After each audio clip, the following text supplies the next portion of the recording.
नई क्लास लेके आई हूँ और आज मैं करवा रही हूँ यूजीसी नेट हिंदी निबंध भारतेंदु हरीशचंद्र के निबंध दिल्ली दरबार दर्पण और दूसरा निबंध इसका भारतवर्ष उन्नति क्यों होती है। ठीक है, तो चलिएगा बिना टाइम खराब किए, जो दूसरा निबंध है वो बाद में करवाऊंगी, जो भारतवर्ष उन्नति कैसे हो सकती है। तो देखिएगा, सबसे पहले मैं आपको यहाँ पे भारतेंदु हरीशचंद्र का जन्म बताऊंगी 1850 ईस्वी, और कहाँ पे होता है, वाराणसी उत्तर प्रदेश में। अब सबसे पहले आप इनके निबंध याद करो, उसके बाद में जो इसके दो निबंध लगे हुए हैं उनको करवाती हूँ। तो देखिएगा, कश्मीर कुसुम, काल चक्र, बादशाह दर्पण, लेवी प्राण लेवी, तदीय सर्वस्व, जातीय संगीत, स्वर्ग में विचार सभा का अधिवेशन, पांचवें पैगंबर, अंग्रेजी स्रोत, वैष्णवता और भारतवर्ष, हिंदी भाषा, भ्रूण हत्या, मणिकर्णिका, अंग्रेजों से हिंदुस्तान का जी क्यों नहीं मिलता, नाटक, ईश्वर बड़ा विलक्षण है, भारतवर्ष की उन्नति कैसे हो सकती है, सुलोचना, बसंत, बद्रीनाथ की यात्रा, सूर्योदय, कंकड़ पत्थर, रामायण का समय, काशी और नाटकों का इतिहास। तो देखिएगा, अब मैं इनको थोड़ा सा कोडिंग से आपको याद करवा देती हूँ। तो देखिएगा, जैसे एक कश्मीर जाती है कौन, कुसुम, अब वो वहां पे काल चक्कर में फंस जाती है और बादशाह के दर्पण में पहुंच जाती है।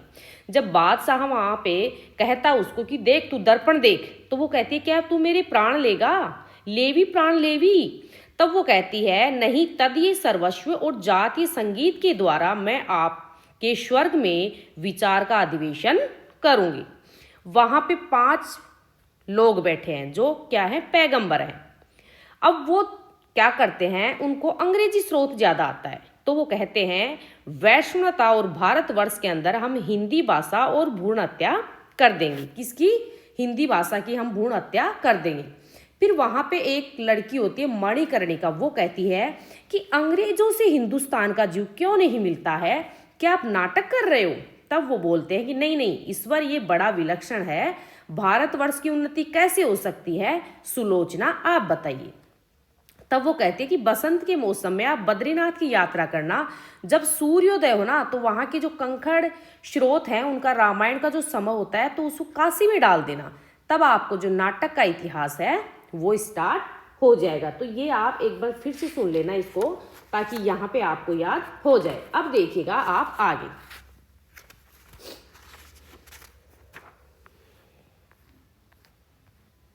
यहाँ पे इसकी पत्रिकाएं देखना थोड़ी सी। जो कविवचन सुधा है ना, ये 1868 में काशी में, और ये मासिक, पाक्षिक और साप्ताहिक तीनों हैं। ठीक है। अब है हरीशचंद्र मैगजीन 1873 मासिक है और बनारस में। और जो बाला बोधनी है 1874 की है, ये भी मासिक है और बनारस से। और जो बाला बोधनी है ये महिलाओं की शिक्षा के लिए लिखी गई है। अब देखिए, पहले मैं आपको इसकी समीक्षा करवाती हूँ दिल्ली दरबार दर्पण की, उसके बाद में इसके फैक्ट आपको याद करवाती हूँ। दिल्ली दरबार दर्पण सन 1877 ईस्वी में भारतेंदु द्वारा लिखा गया है, एक साहित्यिक निबंध है, वेरी इंपॉर्टेंट। यह निबंध वर्णनात्मक शैली में लिखा गया है। दिल्ली में आयोजित एक दरबार का वर्णन इस निबंध में किया गया है। यह दरबार सन 1877 ईस्वी में आयोजित किया गया था। इस दरबार में भारत के कई छोटे मोटे राज्यों के राज्यकर्ता उपस्थित रहे थे। दरबार का औचित्य था रानी विक्टोरिया का भारत साम्राज्ञी पद धारण करने का। देखिए ध्यान दीजिएगा, दरबार का मेन औचित्य क्या था, रानी विक्टोरिया का भारत साम्राज्ञी पद का धारण करने का। क्लियर, ये इनका मेन उद्देश्य था। तो यहां से ये क्वेश्चन आ सकता है।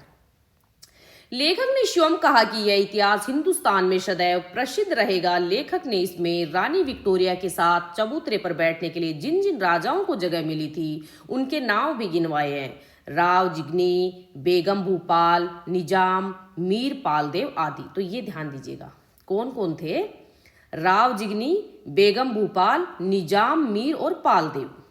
दरअसल भारतेंदु ने जहां जहां भी जातीय प्रगति होने की हल्की से हल्की भी आशा देखी है, उसकी प्रशंसा में अपनी लेखनी चलाई है। महारानी विक्टोरिया का घोषणा पत्र भी एक ऐसी ही मरीचिका के समान था जिसे भारतेंदु सच मान बैठे थे और इसी में भूलकर राज राजेश्वरी का गुणगान किया। दिल्ली दरबार दर्पण निबंध भारतेंदु के भ्रम का अच्छा उदाहरण पेश करता है।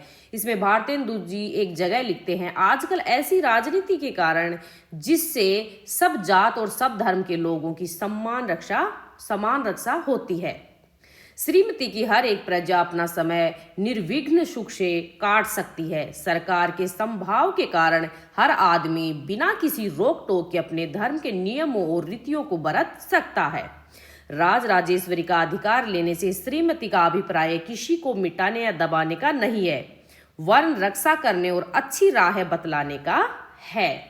सारे देश की शीघ्र उन्नति और उसके सब प्रांतों की दिन पर दिन वृद्धि होने से अंग्रेजी राज के फल सब जगह प्रत्यक्ष देख पड़ते हैं। यानी भारतेंदु के लिए अंग्रेजी राज इसलिए श्रेष्ठ था कि उसमें सभी धर्मों जातियों को बिना किसी भेदभाव के, ध्यान दीजिएगा यहाँ से, यानी भारतेंदु के लिए अंग्रेजी राज इसलिए श्रेष्ठ था, किस लिए था देखिएगा, कि उसमें सभी धर्मों जातियों को बिना किसी भेदभाव के समान रूप से विकास करने का अधिकार था और देश तथा जाति के प्रगति के 10 द्वार मानो खुल गए थे। इस निबंध में श्रीयुक्त वाइसराय द्वारा राजाओं से मुलाकात और तोहफे देने का वर्णन सर्वप्रथम किया गया है। अब क्या क्या तोहफा देंगे, कौन क्या देंगे, मैं ये फैक्ट में डाल दिया है, मैं आगे करवा रही हूँ। इसके पश्चात भारतेंदु जी वाइसराय और राजाओं के बीच हुई बातचीत का संक्षेप में वर्णन करते हैं। वाइसराय सभी राजाओं में से ऐसी मनोहर रीति में वार्तालाप कर रहे थे मानो वे उनके हितकारी हों। वाइसराय ने भेंट के समय सभी राजाओं से कहा कि हम आपकी दोस्ती करके प्रसन्न हुए। इसके पश्चात भारतेंदु जी 1 जनवरी को आयोजित दिल्ली दरबार दर्पण की भव्यता का वर्णन करते हैं। वेरी इंपॉर्टेंट, कब? 1 जनवरी। इसके साथ ही उस दरबार में उपस्थित लोगों का वर्णन करते हैं। इसके पश्चात दिल्ली दरबार में श्रीयुक्त लिटन के प्रवेश पर उसका राजशाही स्वागत किया गया। ध्यान दीजिएगा, लिटन। तोपों की सलामी तथा बैंड बाजों द्वारा श्रीयुक्त का स्वागत किया गया, तोपों की, ठीक है। और ये कितने तोपों की सलामी देते हैं? 101 की, ध्यान दीजिएगा, आगे बता दूंगी। इसके पश्चात महारानी विक्टोरिया का राजराजेश्वरी की पदवी लेने के विषय में अंग्रेजी में राजज्ञा पत्र को पढ़ा जाता है। इसके पश्चात फॉरेन सेक्रेटरी ने उर्दू में उसका अनुवाद किया। Very important. भारतेंदु जी इस कार्यक्रम के बाद श्रीयुक्त वाइसराय लिटन के माध्यम से समाज को संबोधित करते हुए कहते हैं कि श्रीयुक्त वाइसराय के खड़े होते ही वहां सामने बैठे सभी राजगण भी उनके आदर सम्मान में खड़े हो गई, लेकिन वाइसराय ने विनय पूर्वक झुककर उन्हें बैठने का आग्रह किया। इस कारण भारतीय राजाओं का बड़ा हर्ष हुआ, लेकिन अंग्रेजी समाचार पत्रों के संपादकों को बहुत ही बुरा लगा। किसको बुरा लगा? जो अंग्रेजी समाचार पत्रों के संपादक थे ना, उनको ये बुरा लगा, क्योंकि उनके लिए वाइसराय का हिंदुस्तानी तरह पर सलाम करना बड़े हेठाई और लज्जा की बात थी। वाइसराय महारानी और हिंदुस्तान पर प्रकाश डालते हुए कहते हैं कि सन 1858 ईस्वी में महारानी की ओर से एक विज्ञापन जारी हुआ था जिसमें हिंदुस्तान के रईसों और प्रजा को श्रीमती की कृपा का विश्वास कराया गया था। इसके पश्चात वाइसराय ने अंग्रेजी राज के कार्यकर्ताओं और अधिकारियों को भी संबोधित किया। हिंदुस्तान की सेना के अंग्रेजी और देसी अफसरों सिपाहियों की वीरता की प्रशंसा भी वाइसराय अपने भाषण में करते हैं। इसके पश्चात वाइसराय वॉलंटियर सिपाहियों, सरदारों तथा रईस लोगों को भी संबोधित करते हुए उनके राजभक्ति पर विश्वास करने का वर्णन करते हैं। वाइसराय अपने भाषण में, ध्यान दीजिएगा यहाँ से, वाइसराय अपने भाषण में गवर्नमेंट ऑफ इंडिया के धर्म और राज प्रबंध की चर्चा करते हैं। भाषण के अंत में वाइसराय महारानी विक्टोरिया का संदेश पढ़ते हैं। संदेश है, ध्यान दीजिएगा, यहाँ से इंपॉर्टेंट है। हम विक्टोरिया ईश्वर की कृपा से संयुक्त राज्य ग्रेट ब्रिटेन और आयरलैंड की महारानी, हिंदुस्तान की राजराजेश्वरी अपने वाइसराय के द्वारा अपने सब राजकाज संबंधी और सेना संबंधी अधिकारियों, रईसों, सरदार और प्रजा को जो इस समय दिल्ली में इकट्ठे हैं अपनी राजसी और राजराजेश्वरी आशीर्वाद भेजते हैं और उस भारी कृपा और पूर्ण स्नेह का विश्वास कराते हैं जो हम अपने हिंदुस्तान के महाराज्य की प्रजा की ओर देखते हैं। इस प्रकार विक्टोरिया ने अपने संदेश के माध्यम से भारतीयों को यह विश्वास दिलाने का प्रयास किया कि अंग्रेजी शासन भारतीयों के हित में है। इस संदेश के पश्चात दरबार का समापन हो गया। इस प्रकार भारतेंदु जी ने इस निबंध के माध्यम से, ध्यान दीजिएगा, अंग्रेजी सत्ता के कार्यों का गुणगान किया है तथा यह शासन भारतीयों के हित में माना है, जो भारतेंदु जी को आगे चलकर बहुत बड़ा भ्रम साबित हुआ। अब देखिएगा, मैं यहाँ पे ना आपको जो पढ़ाया है, अभी सार बताया, उसके मेन फैक्ट यहाँ पे करवाती हूँ, ये आप याद करना। दिल्ली दरबार दर्पण कब? 1877 में। यह एक क्या है? साहित्यिक निबंध है। कौन सी शैली में है? तो वर्णात्मक। भारतेंदु जी 1 जनवरी को आयोजित दिल्ली दरबार की भव्यता का वर्णन करते हैं। कब? वेरी इंपॉर्टेंट, 1 जनवरी को। वायसराय महारानी और हिंदुस्तान पर प्रकाश डालते हुए कहते हैं कि सन 1858 ईस्वी में महारानी की ओर से एक विज्ञापन जारी हुआ। तो पूछ सकता है कब? 1858 में। वायसराय अपने भाषण में गवर्नमेंट ऑफ इंडिया के धर्म और राज प्रबंध की चर्चा करते हैं। यह दरबार, जो हिंदुस्तान के इतिहास में सदा प्रसिद्ध रहेगा, एक बड़े भारी मैदान में नगर से कितनी मील पे बनाया हुआ है? दूरी पे, ध्यान दीजिएगा, वेरी इंपॉर्टेंट, 5 मील। ये आपसे पूछ सकता है। इस निबंध में राजभक्ति और देशभक्ति मिलती है। क्या? राजभक्ति और देशभक्ति। इसमें वायसराय लॉर्ड लिटन के प्रति और विक्टोरिया के प्रति राजभक्ति दिखाई है। Very very important. यहाँ पे ना भारत में कितने राजाओं को आमंत्रित किया गया? 63। पूछ सकता है। अब जो वायसराय बने ना, यहाँ पे लिटन का आपको थोड़ा सा ध्यान होना चाहिए कि ये 1877 में लॉर्ड लिटन बना, 1903 में लॉर्ड कर्जन, 1911 में लॉर्ड हॉर्डिंग्स। अब यहाँ पे किसको क्या क्या मिला, ध्यान दीजिएगा। यहाँ पे किलात खां को कोई झंडा नहीं मिलता है। किलात खां को कोई झंडा नहीं मिलता है।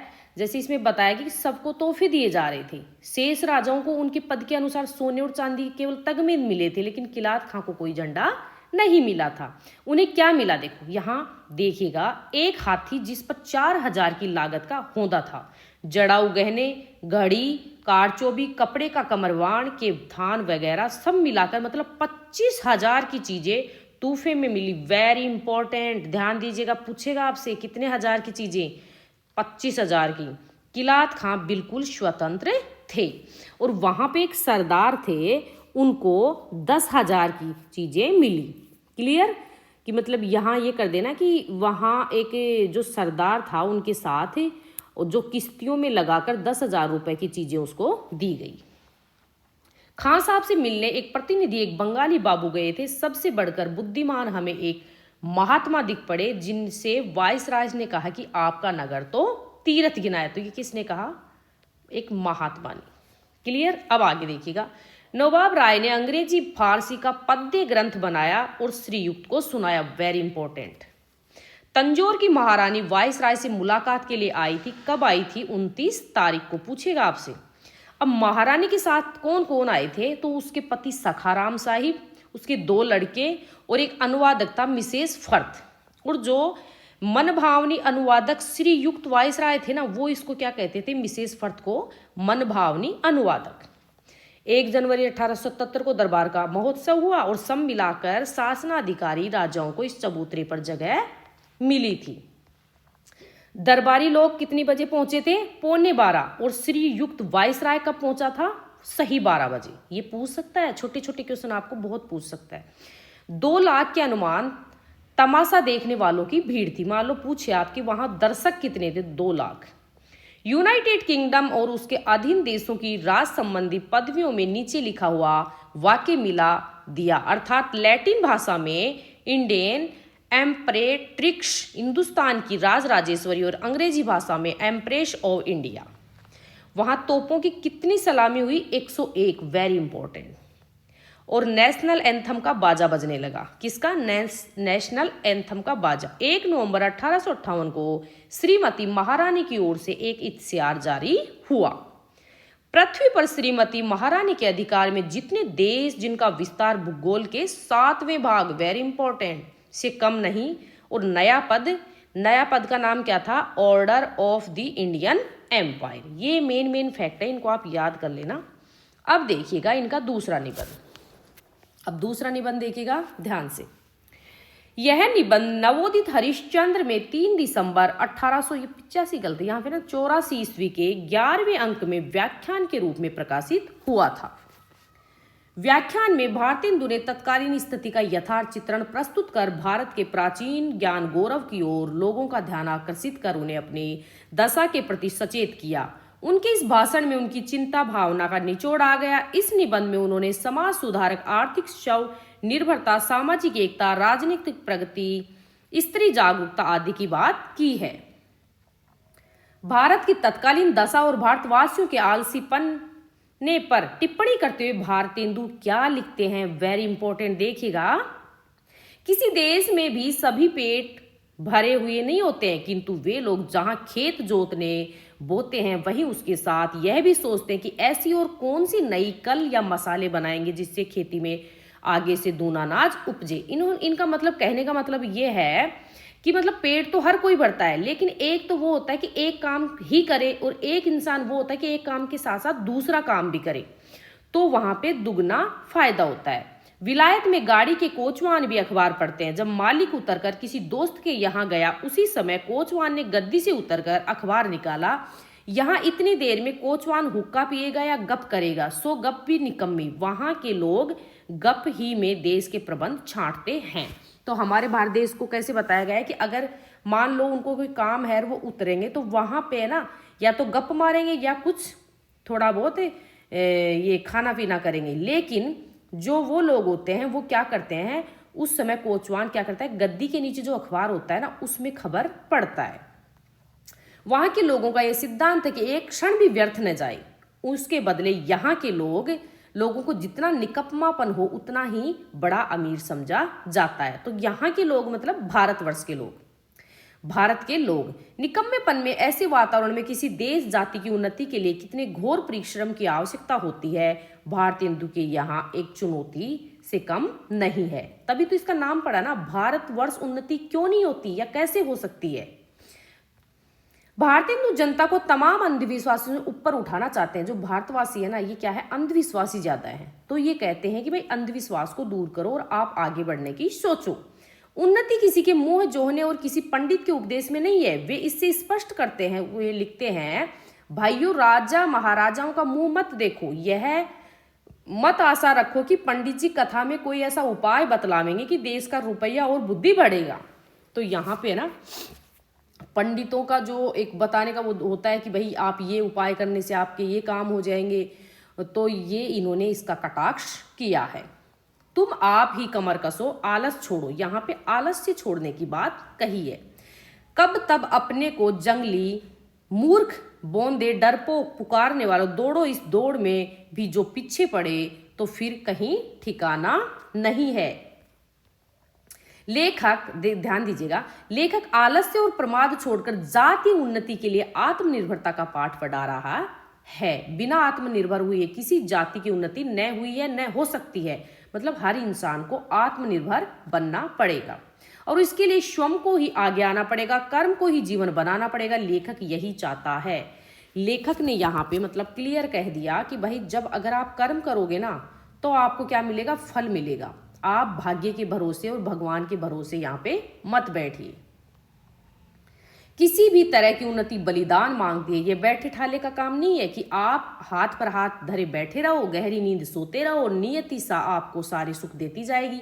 उन्नति विकास के लिए आगे आना पड़ता है, लड़ना पड़ता है, जरूरत पड़ने पर अपना सर्वस्व न्यौछावर करना पड़ता है। भारतेंदु लिखते हैं, जो लोग अपने को देश हितैषी लगाते हो वह अपने सुख को होम करके, अपने धन और मान का बलिदान करके कमर कस के उठो। भारतेंदु जी प्रस्तुत निबंध में एक जाति की हिचक को, भय को दूर करके उसे अंग्रेजी हुकूमत में दो हाथ करने के लिए एक नई जीवन शक्ति दे रहे हैं। अंग्रेजी शासन के विरुद्ध खड़े होने हेतु जातीय एकता की परम आवश्यकता थी। धर्म मत बिरादरी निर्विशेष होकर ही ब्रिटिश शक्ति का मुकाबला किया जा सकता है। यहाँ पे भारतीयों को कह रहे हैं कि हे भारतवासी, आप भगवान को मानना, अपने भाग्य के भरोसे बैठना, आलस को छोड़ के, और जो ब्रिटिश शक्ति है ना उसका मुकाबला तभी कर पाओगे जब आप स्वयं आगे आओगे, काम करने की सोचोगे, आलस से छोड़ोगे, अंधविश्वास छोड़ोगे, कमर कसोगे ना, तभी आपकी उन्नति होगी। इसलिए भारतेंदु अपील करते हुए लिखते हैं कि वैष्णव, शाक्त इत्यादि नाना प्रकार के मत के लोग आपस का बैर छोड़ दें। किसका नाम आया है? वैष्णव और शाक्त। यह समय इन झगड़ों का नहीं है। हिंदू, जैन, मुसलमान आपस में मिलिए। जैसे यहाँ पे ना भाईचारे को बढ़ावा दिया गया है। किसको? भाईचारे को। ये होता है ना, तू हिंदू है, मैं मुसलमान हूं, तू जैन है, तो इन चीजों को भाई छोड़िए, आपस में भाईचारा बढ़ाइए और सब आगे होने के लिए एक हो जाइए। जाति में कोई चाहे ऊंचा हो या नीचा हो, सबका आदर कीजिए।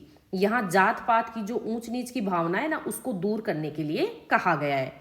जो जिस योग्य है उसको वैसा ही मानिए। छोटी जाति के लोगों का तिरस्कार करके उनका जी मत तोड़िए। सब लोग आपस में मिलिए। भारत के तमाम मत मतांतरों की भिन्नता को तो भारतेंदु खतरनाक मानते ही हैं। साथ ही हिंदू और मुस्लिम विभेद का अंग्रेजी जिस तरह अपने फायदे के लिए इस्तेमाल करने लगे थे, भारतेंदु उससे ज्यादा चिंतित थे।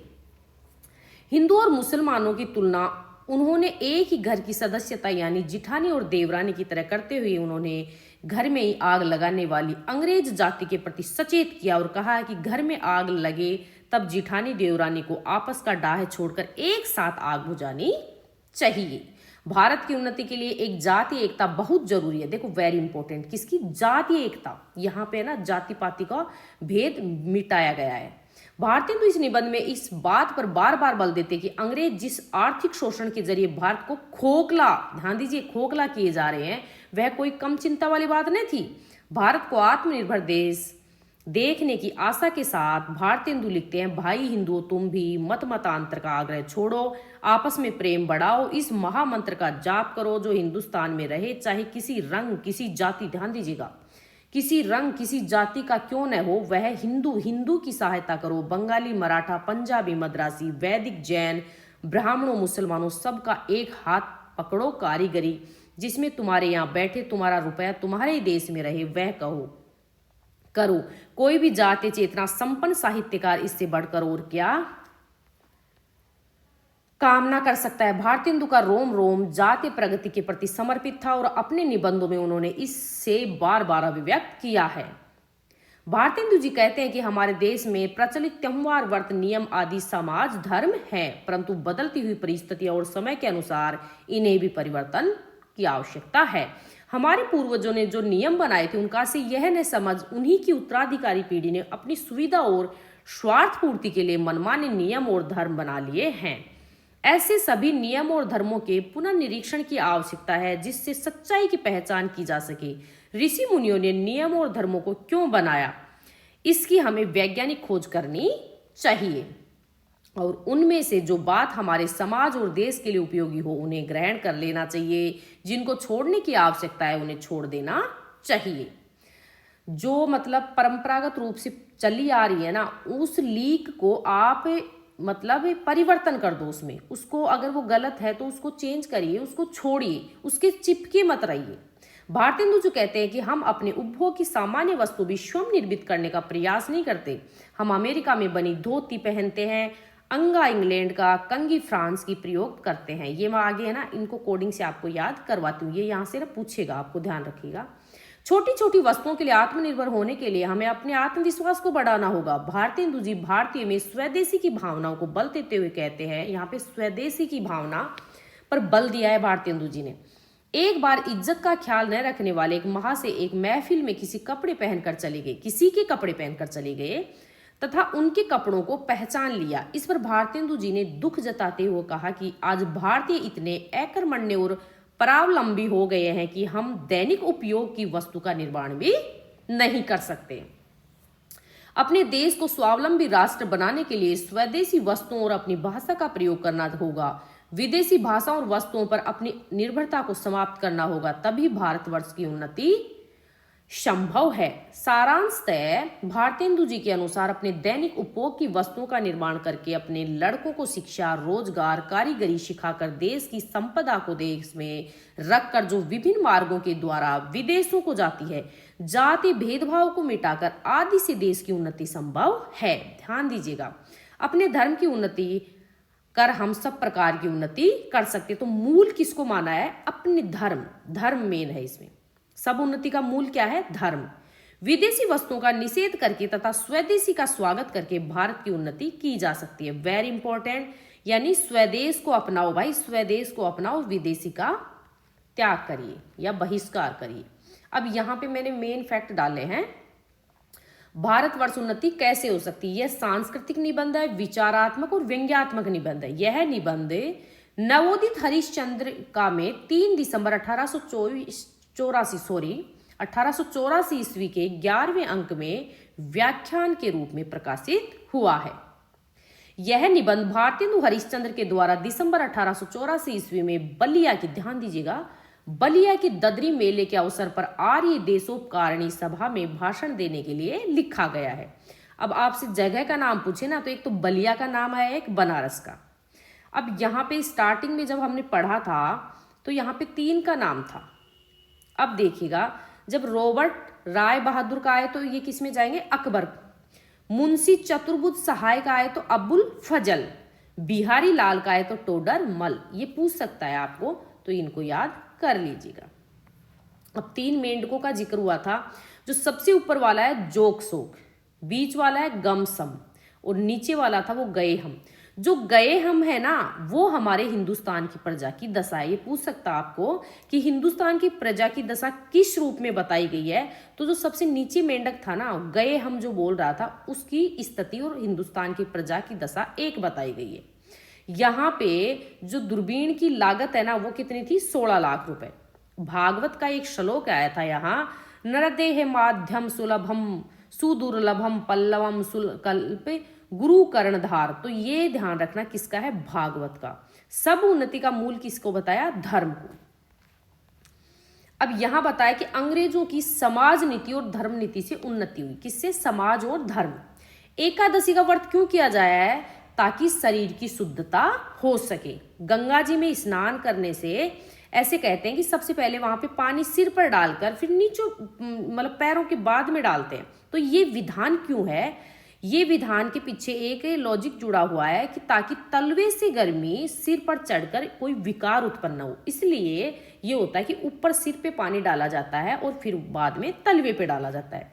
अब हमारे यहाँ पे बनाया गया है कि दिवाली पर सफाई करो, तो दिवाली की सफाई का एक ये लॉजिक है कि साल भर में ना एक बार अच्छे से सफाई हो जाती है। होली का त्योहार क्यों मनाया जाता है? उसके पीछे ये है कि अग्नि जलेगी ना तो सारा वातावरण स्वच्छ हो जाएगा। और मीर हसन इंद्र सभा छोटेपन में बच्चों को या लड़कों को नहीं पढ़नी चाहिए। अभी मैंने बताया था आपको कि धोती अमेरिका की, अंगा इंग्लैंड का, फ्रांसीसी कंघी की, जर्मनी चर्बी की बत्ती। तो यहाँ कोडिंग से थोड़ा करवा देती हूँ। अमेरिका है ना, वहां पे ये देखो, उससे ना धोती से रिलेट करो। कभी कोई अमेरिका में धोती पहनता है? नहीं ना, तो अमेरिका धोती। यानी अमेरिका ऐसा है कि सबको धो डाले, ऐसे याद करो। अमेरिका ऐसा है कि सबको धो डालेगा। सबसे जो शक्ति है ना वो अमेरिका के पास है, तो वो क्या करेगा? सबको धो डालेगा। अंगा, अंगा है वो इंग्लैंड है। हमारे लिए ये जो इंग्लैंड है ना वो अंगा की तरह है, हम इसको इतना नहीं मानते। फ्रांसिस से कंघी करो, यानी कंघी है ना वो फंस जाती है किसमें? बालों में। फ्रांसीसी क्या होती है? कंघी जो है फंसती है किसमें? बालों में। तो फंसना तो कंघी। जर्मनी देखो, जर है तो चर, जर है तो चर, जर और चर को कोड कर लेना। तो जर्मनी है तो चर्बी की बत्ती। लेखक ने भारतीयों में विद्यमान आलस्य की अधिकता को ही उन्नति के मार्ग में बाधक माना है। ध्यान किसको? आलस्य। आपस में भाईचारा स्थापित करना चाहिए। अब यहाँ पे ना थोड़ा सा भारतेंदु के बारे में मैं हल्का बता देती हूँ।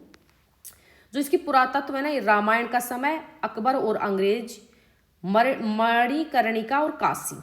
सांस्कृतिक निबंध में इसके आते हैं तदीय सर्वस्व, वैष्णवता और भारतवर्ष, भारतवर्षोन्नति कैसे हो सकती है, और ईशु खुष्ट और ईश कृष्ण। तो आप है ना इसको ध्यान रखना। आपसे पूछ सकता है कि किस प्रकार का निबंध है, तो सांस्कृतिक निबंध कैसा है ये? भारतवर्षोन्नति कैसे हो सकती है? सांस्कृतिक निबंध है, ये आपसे पूछ सकता है। अब साहित्यिक निबंधों में कौन कौन से आते हैं? सरयू पार की यात्री, महेंद्रावल, लखनऊ, हिंदी भाषा, हरिद्वार, वैद्यनाथ की यात्रा, ग्रीष्म ऋतु, दिल्ली दरबार दर्पण। अब दिल्ली दरबार दर्पण है ना आपके, तो वो कौन से निबंधों में आएगा? साहित्यिक निबंध। वेरी इंपॉर्टेंट, इनको ही ध्यान रखना है बस आपको दो को, कि दिल्ली दरबार दर्पण साहित्यिक निबंधों में आता है और भारतवर्षोन्नति कैसे हो सकती है? सांस्कृतिक निबंधों में आ सकता है। हास्य व्यंग्य लेख पूछे तो कंकड़ स्रोत, अंग्रेजी स्रोत, मदिरा स्वराज, स्त्री सेवा पद्धति, पांचवें पैगंबर, स्वर्ग में विचार सभा का अधिवेशन, लेवी प्राण लेवी, जाति विवेकिनी सभा, सब जात गोपाल की, और जीवन चरित्र है इनका सूरदास जी का जीवन चरित्र लिखा, महाकवि श्री जयदेव जी का जीवन चरित्र लिखा, महात्मा मोहम्मद का, बीबी फातिमा का, लॉर्ड मेयो साहब का जीवन चरित्र लिखा, श्री राम राजा राम शास्त्री जी का जीवन चरित्र लिखा, एक कहानी कुछ आप बीती कुछ जग बीती। इनके ऐतिहासिक निबंध आपसे पूछे तो कश्मीर कुसुम, बादशाह दर्पण, उदयपुरोदय। ठीक है, ऐतिहासिक निबंध पूछे कश्मीर कुसुम, बादशाह दर्पण और उदयपुरोदय। विविध निबंध इनके और हैं संपादक के नाम पत्र, मदालसा उमाख्यान, संगीत सार, खुशी और जातीय संगीत। अगर आपको पसंद आई हो क्लास तो लाइक करना। धन्यवाद।